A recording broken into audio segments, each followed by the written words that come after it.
What's up, everybody? Welcome to the AM, guys. Welcome to 5-Minute Rants. I'm your host, Michael Abernathy, and welcome to the show predicated on the journey of life and business. Hey, guys, real quick, if you know somebody whose life would be changed for the better by listening to this show, would you partner with me in changing their lives and share this with them? If not, if you all could just rate or leave a review for the show, I appreciate the partnership. Well, guys, real quick, I want to talk about delegation and trust. First, trust is one of the most important aspects in life.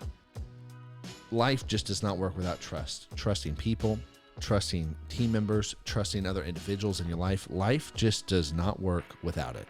And it is so important to have. So knowing who you can trust and knowing who you can is very important. The next thing is, in life, delegation is one of the most important skill sets there is. Here's why. Because if you are going to actually achieve something in life, whether it's with your children, whether it's with a team at work, whether it's you're building something, a company, you must be able to delegate. And the hard part about delegation is, guess what?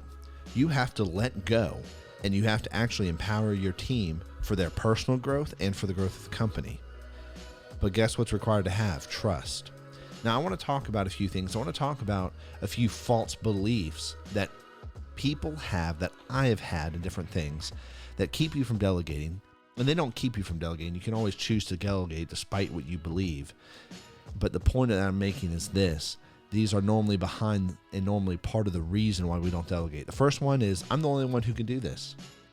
If that's true, you are so broken. You need to actually create a process and franchise what you do to empower others, right? Because that means that you're the solution. And if you're the solution, everything breaks. That's when you have hit by bus syndrome, if you're the only one who can do this.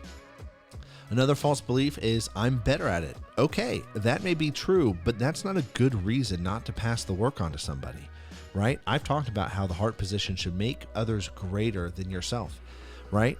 I used to be in charge of a lot of the coding development when Andrew and I first started. Well, guess who's way better at it than I am? Andrew. And then guess what? He has team members and teammates that he leads that are exponentially better at him.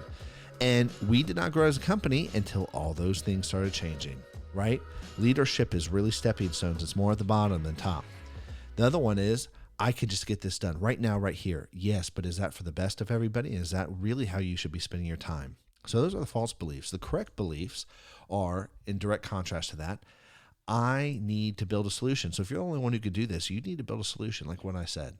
You need to actually have a heart to build a process, to be an actual leader, and to put your emphasis on process or people or purpose and better equip your people and lead them to get better outcomes.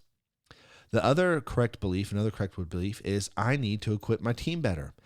Right? And what does that mean? You need to train them. You need to invest in them as people, not just equip them in how to do sales better or how to code better or here's all these programs. You need to invest in them as people. If your team members are not personally improving their personal lives and they don't care about that, they're not going to actually help you improve and grow in business. And then they don't have ownership, right?